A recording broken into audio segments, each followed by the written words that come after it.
papiro del 7Q5 no es del Evangelio de Marcos.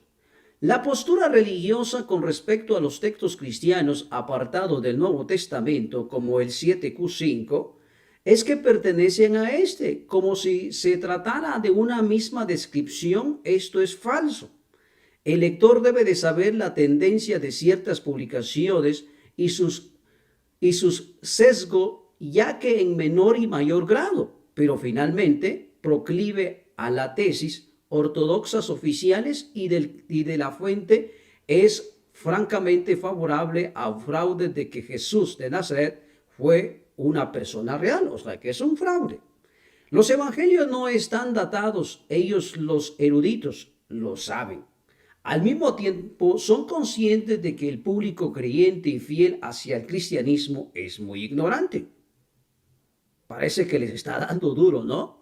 Jamás se van a ocupar de consultar las fichas técnicas de la datación de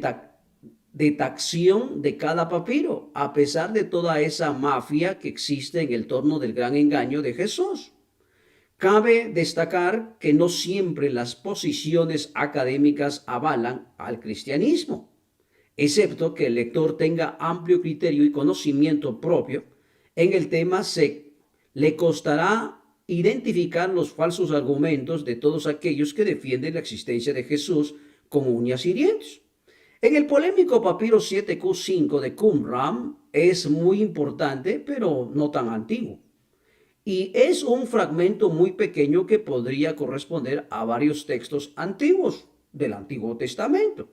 Incluso se sabe que el papiro sobre el que escribió el texto del 7Q5 es el mismo que otros varios de la misma cueva, sobre el que están sendos fragmentos del libro de Enoc y nada más.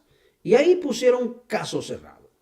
La publicación original, el jesuita español José O'Callaghan provocó en 1972 un terremoto en los estudios del Nuevo Testamento al identificar un papiro hallado en las cuevas de Qumran con un pasaje del Evangelio de Marcos.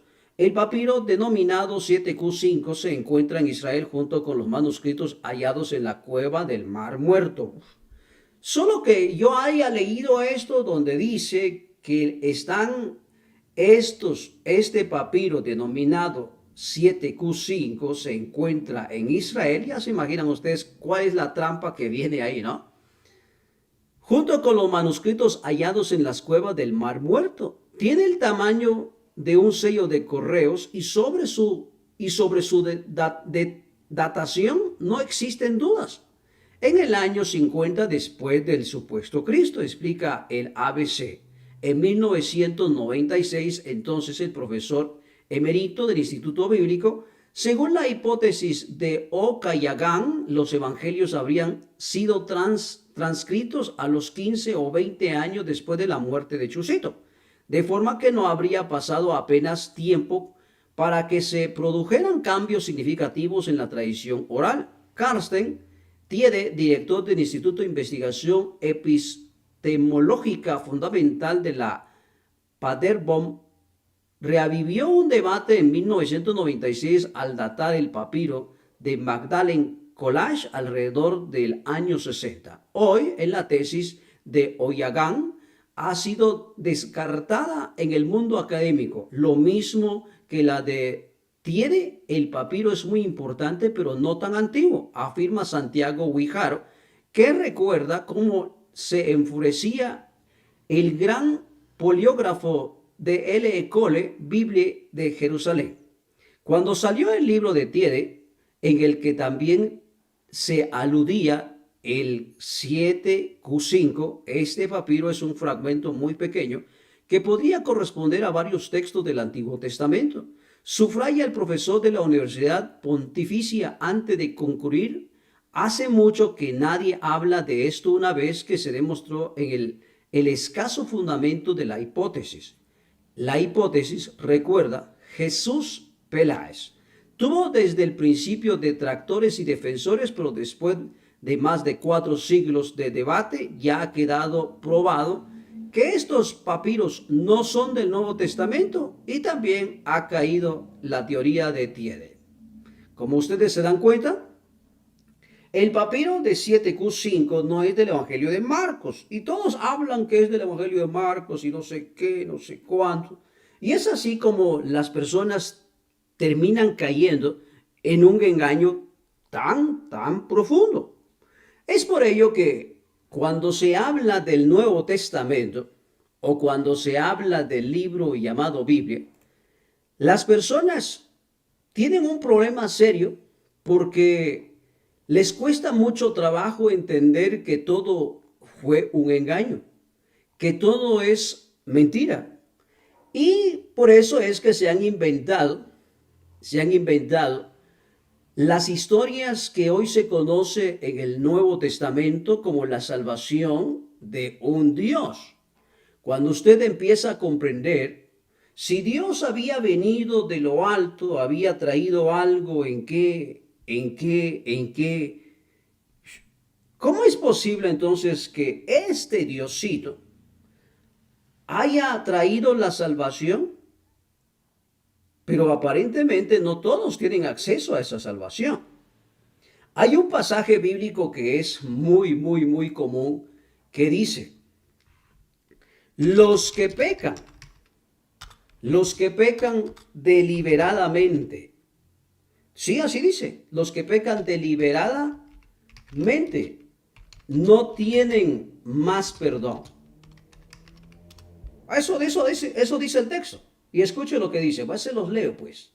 Dice, porque si pecamos voluntariamente, dice otra versión, después de haber recibido el conocimiento de la verdad, ya no queda más sacrificios por el pecado. Entonces usted pregúntese, de alguna manera existe entonces la salvación. Porque si hay alguien que dice que existe, pero dice que ya te salvó una vez y ya te dio el conocimiento de la verdad, ya no quedan más sacrificios por tus pecados. O sea que si usted no se ha dado cuenta, siempre te han dicho que el sacrificio de Jesús es el único que puede quitar los pecados. Pero si pecamos voluntariamente, es decir, si usted empieza entonces a sentirse pecador, a sentirse que no puede, a sentirse que por qué está dentro de este humanero, entonces la pregunta es, ¿Dios puede perdonar a todo el mundo?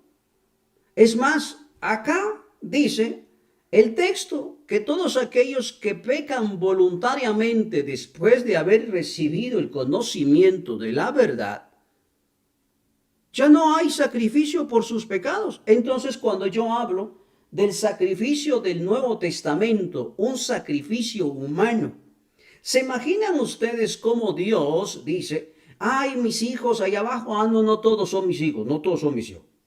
Algunos son mis hijos. Entonces dice que algunos son sus hijos y entonces viene aquí y usa un profeta, usa un líder, usa un cura, usa un pastor, alguien que se siente pues de alguna manera santo para ejecutar dicha orden, ¿no? Y te convierte ¿en qué? En el cristianismo. El cristianismo, señoras y señores, es decir, la religión no ha venido para ayudarte, la religión ha venido para destruirte. Es que Dios no es religión, pero asistes a una. Sí, usted dice eso, es que Dios no es religión. Bueno, Dios no es religión, pero usted asiste a una. Es que es una relación con Dios. Yo hablo con Dios. Bueno, parece que suena muy bonito, ¿no? Que usted habla con Dios, que usted platica con Dios. Pero qué raro que Dios no le dice a usted lo que debe de saber. ¿No le parece raro? ¿Ah? ¡Yujú! ¿No le parece raro a usted que Diosito no le dice a usted eso? Te hicieron soñar con un paraíso perfecto, ¿cierto? Te hicieron soñar eso. La creación del infierno justamente fue para que tengas ilusión hacia un paraíso perfecto. Te hicieron soñar con un paraíso perfecto y temer a un juego eterno. pero nunca te contaron que ambos paisajes fueron diseñados por manos humanas. ¿Quién se inventó eso sobre el infierno? ¿Quién lo hizo?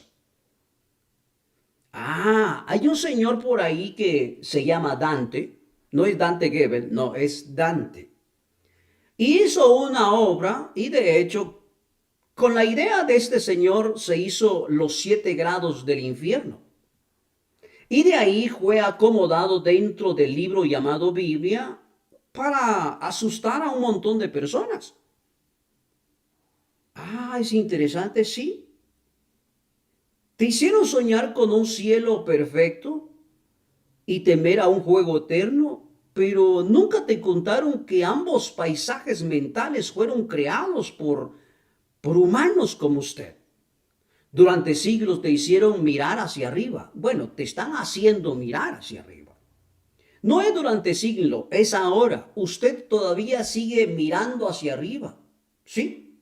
Con la esperanza y hacia abajo, con miedo, sin decirte que esas visiones no eran divinas, sino eran invenciones. El cielo y el infierno marcaron tu infancia, ¿cierto? Premio y castigo, siempre te lo han dicho.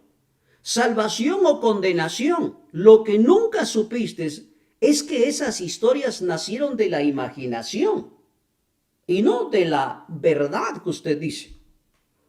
Entre nubes doradas y llamas rojas se esconde la mentira más repetida de la historia de la humanidad. Y te lo creíste, te lo tragaste porque pensaste que eso es lo correcto. Entonces, señoras y señores, ¿por qué es que el ser humano empieza a no cuestionar? ¿Por qué el ser humano siempre ha dicho, no importa lo que digan, yo seguiré creyendo en Dios? La creencia es caminar a lo vacío. Naciste en un mundo donde el cielo y el infierno no era una lección, sino era una certeza.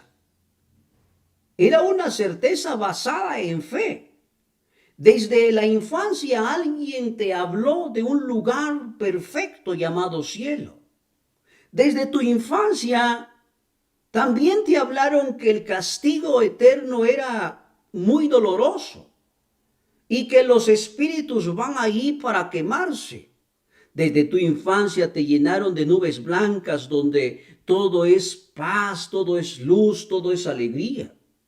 Pero también el otro lugar es oscuro y le pertenece al enemigo de Dios. Y ese lugar que es oscuro, que le pertenece al enemigo de Dios, tiene un lago lleno de fuego. Lleno de fuego, sí. Donde las llamas nunca se apagan. Y los gritos de sufrimiento eran eternos. Así nos contaron, ¿cierto? ¿Por qué usted es cristiano? ¿Porque nació cristiano o porque lo hicieron cristiano? ¿Cómo se llamaba usted antes de convertirse en cristiano? ¿Cómo? Un pecador dice, no, yo no estoy hablando de pecado ahora. Antes de que usted conociera qué es esa onda de pecado, ¿cómo era usted antes? Ya voy a empezar el tema. Pues ese es un preámbulo. Y es por eso, señoras y señores, cuando desde niño nos hicieron creer que existe un cielo, que todo es perfecto, donde está lleno de paz, alegría, abundancia, en donde los animales hablan, se echan encima de nosotros, pero también hay otro lugar que se nos dijo que es oscuro, que es ardiente, donde existe un lago de fuego, donde las llamas nunca se apagan y los gritos de sufrimiento eran eternos. Quizá lo escuchaste en la voz de tu maestro, en la voz de tu líder, en la voz del Papa, en la voz de un pastor, en la voz de un sacerdote, o en la voz de tu propio padre, de tu propia madre, o incluso en tu propia voz. ¿Dónde lo escuchaste? en una clase donde apenas aprendías a leer y a escribir. Quizás lo escuchaste en casa, con papá, con mamá, con abuelo. O cuando alguien quería corregir tu conducta, te amenazaba que si no te portas bien, irías al infierno. O lo vistes en una película, en una pintura, colgada en un templo y en una canción que hablaba del fuego eterno. El infierno es tan real. Si no vayan ustedes y escuchen los coritos que sacan por ahí donde hablan acerca no, es que el diablo y el bombero. ¿Se saben esa canción? Búsquenlo y se van a sorprender. Y es así como viene el ser humano sin darse cuenta que esas imágenes se grabaron en su mente. Sí, en su mente. Como que si fueran fotografías reales. El cielo como una promesa, el infierno como una amenaza. Tan terrible era lo que se veía, decía un Moisés. Pero es ahí en donde empezaste a vivir con esa dualidad, en donde tienes que portarte bien para obtener un premio. Si te portas mal, también tienes un premio, un castigo. Si eras bueno, podrías ganarte la entrada al paraíso. Si eres malo, justamente acabas de ganar una entrada al infierno. Lo curioso es que nadie te preguntó si creías en eso. No hubo opción. No te dejaron pensar. No hubo espacio para que cuestionaras desde niño. No tenías herramientas para dudar como hoy en día. Cuando un adulto te habla de esas cosas, usted lo termina aceptando con tal seguridad que eso lo que está diciendo el abuelo es verdad. Es como que alguien entra en una iglesia ahora y el pastor esté hablando, wow, eso es lo que el pastor dice, es verdad, es que está ungido por el Espíritu Santo y todo lo que él está diciendo es verdad. Y simplemente lo aceptaste sin cuestionar. Porque en la infancia, por eso es que en la infancia, señoras y señores, es donde encontramos esta frase. Instruye al niño en su camino y aun cuando fuere viejo no se apartará de él. ¿Por qué hay que instruir el niño desde la infancia? Porque el niño absorbe toda la información y empieza a crear imágenes reales a través de su mente y cuando es adulto termina defendiendo lo que nunca fue real. Así creíste y creciste con miedo a lo invisible para controlarte y atraparte. Tienes miedo en equivocarte, tienes miedo a no ser suficiente, tienes miedo de que vas a fallar, pero tratas de hacer lo bueno y terminas haciendo lo malo. Con el tiempo incluso, cuando te reías de mí, cuando la primera vez que me vistes, este señor está pero bien loco, ¿no? Está chiflado el señor. Solo porque yo trato de usar un poquito mi raciocinio y entonces le comparto yo con usted lo que yo voy descubriendo. Pero ese pensamiento que es pensamiento, ¿qué significa eso? Que es un pensa que termina mintiéndote y se convierte en una sombra constante, atrapante, colgante. Y es un recordatorio silencioso durante toda tu vida. No puedes cuestionar, porque debe de pertenecer a una creencia. Entonces me preguntan a mí, ¿tienes creencia? No, papito, no tengo. ¿Por qué no tienes? Porque no necesito una creencia. Yo necesito comprobar que todo lo que me dicen sea verdad. ¿Y sabe usted qué es lo más inquietante? Es que nunca dudaste. ¿De dónde venían esas imágenes proyectadas a través de tu mente, esas informaciones que papá, mamá, el cura, el padre, sacerdote, el papa, el obispo, el apóstol, el pastor, el líder, el diácono, el apologeta, el teólogo? Ahora hay un montón de nombres que se ponen las personas, ¿no? Pero eso jamás preguntaste. ¿Quién te dijo que el cielo era así como está en la fotografía? ¿Quién lo dibujó? ¿Dónde lo sacó? ¿Quién era el camarógrafo para ver lo que Diosito le dijo a Juan, que le dijo a Pedro, que le dijo a Lucas, que le dijo a Marcos, a María Magdalena? ¿Quién era el fotógrafo para hacer esos dibujos pintorescos que endulzan y torturan al ser humano?